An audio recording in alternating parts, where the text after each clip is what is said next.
आत्महत्या है सरकार के द्वारा, बॉडी को लेकर क्या कहा जा रहा है? बड़े बड़े अधिकारी मंत्री आकर के वहाँ पे वीडियो बना रहे हैं, मीडिया बाइट दे रहे हैं, वाहवाही लूटने के लिए, ये बताने के लिए कि हम खड़े हैं। अरे भाई, आपने जब मैं कह रहा हूँ आप वहाँ इवैक्यूएट नहीं कर रहे हैं, खड़े होकर के वीडियो बना रहे हैं। सुबह से शाम तक बैठे कह रहे हैं कि बहुत अच्छे अफसर हैं, रात भर बैठ के इन्होंने, चुप रहो, रात भर बैठ करके उन्होंने जो है बचाने का काम किया। ये क्या है, तमाशा है कि सामने जिंदा खड़ा हो। 2 लोग अब इस दुनिया में नहीं रहे, मेरी पत्नी और मेरी माता जी और मेरा एक बेटा और मेरे पिताजी एडमिट है। मुझे समझ नहीं आ रहा मैं क्या करूं। लेकिन ये गुस्सा है समाजवादी पार्टी के नेता अब्बास हैदर का, जो चिल्ला चिल्लाकर बोल रहे हैं कि उनकी मां और उनकी पत्नी की हत्या सरकार के द्वारा ही कराई गई है, बल्कि ये प्रशासन के रेस्क्यू ऑपरेशन पर भी सवाल उठा रहे हैं। दरअसल लखनऊ के हजरतगंज में जो 5 मंजिला इमारत ढही है, उसी में समाजवादी पार्टी के नेता अब्बास हैदर भी रहते थे और इस दर्दनाक हादसे में उनके परिवार के कई सदस्य घायल हो गए, जबकि मां और पत्नी की इलाज के दौरान मौत हो गई। बताया ये भी जा रहा है कि जैसे ही बिल्डिंग गिरी थी तो सूचना मिलते ही रेस्क्यू ऑपरेशन शुरू कर दिया गया था, बल्कि मलबे में दबे लोगों को निकाल कर अस्पताल में इलाज के लिए ले जाया भी जा रहा था।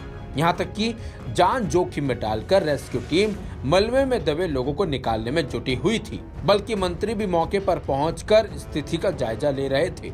लेकिन सपा प्रवक्ता ने सरकार और प्रशासन पर गंभीर आरोप लगाते हुए कहा कि मंत्री मौके पर पहुंचकर सिर्फ और सिर्फ फोटो खिंचवा रहे थे और रेस्क्यू टीम सिर्फ खाना पूर्ति कर रही थी। आत्महत्या है सरकार के द्वारा, बॉडी को लेकर क्या कहा जा रहा है? बड़े बड़े अधिकारी मंत्री आकर के वहाँ पे वीडियो बना रहे हैं, मीडिया बाइट दे रहे हैं, वाहवाही लूटने के लिए, ये बताने के लिए कि हम खड़े हैं। अरे भाई, आपने जब मैं कह रहा हूँ आप वहाँ इवैक्यूएट नहीं कर रहे हैं, खड़े होकर के वीडियो बना रहे हैं। सुबह से शाम तक बैठे कह रहे हैं कि बहुत अच्छे अफसर हैं, रात भर बैठ के इन्होंने, चुप रहो, रात भर बैठ करके उन्होंने जो है बचाने का काम किया। ये क्या है, तमाशा है। अपने आप पब्लिसिटी करेंगे, अपना PR बना रहे, ट्विटर अकाउंट पे डालेंगे अपने आप।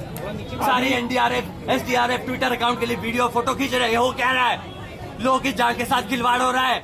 मां और पत्नी की मौत से सदमे में आए अब्बास हैदर ने अस्पताल के बाहर हंगामा करते हुए कहा कि सिर्फ और सिर्फ मेरे परिजनों की डेड बॉडी दे दीजिए। इसमें जो जिम्मेदार लोग हैं उनके खिलाफ कार्रवाई हो, गिरफ्तार हो और हमारे जो परिजन हैं उनकी डेड बॉडी को यहाँ से जाने दिया जाए। मुझे समझ नहीं आ रहा, मेरे परिवार में 5 लोग हैं, मैं आपके सामने जिंदा खड़ा हूँ। 2 लोग अब इस दुनिया में नहीं रहे, मेरी पत्नी और मेरी माता जी और मेरा एक बेटा और मेरे पिताजी एडमिट है। मुझे समझ नहीं आ रहा मैं क्या करूं। लेकिन अगर सरकार के अंदर जरा भी शर्म और सहानुभूति है तो इंसानियत दिखाएं।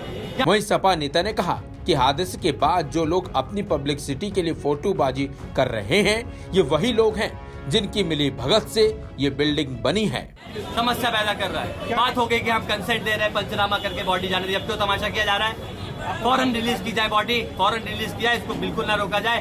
केस आप बनाते रहिए, लेकिन आप इस तरह से जो विक्टिम है उनके परिवारों को परेशान करने का काम मत करें। आपने अपना PR कर लिया, आप बाइट देते रहे। बड़े बड़े पुलिस के अधिकारी, बड़े बड़े प्रशासन के अधिकारी वही लोग हैं जिनकी देख रेख में, जिनकी मिली भगत से बिल्डिंगें बनी है। एक तरफ हादसे के बाद CM योगी आदित्यनाथ ने 3 सदस्यीय जांच कमेटी का गठन कर दिया है, तो वहीं इस मामले में एक्शन लेते हुए समाजवादी पार्टी के विधायक के बेटे नवाजिश को गिरफ्तार भी कर लिया है। इस खबर पर आपका क्या कुछ कहना है, जरूर बताएं और देखते रहिए VK न्यूज उत्तर प्रदेश।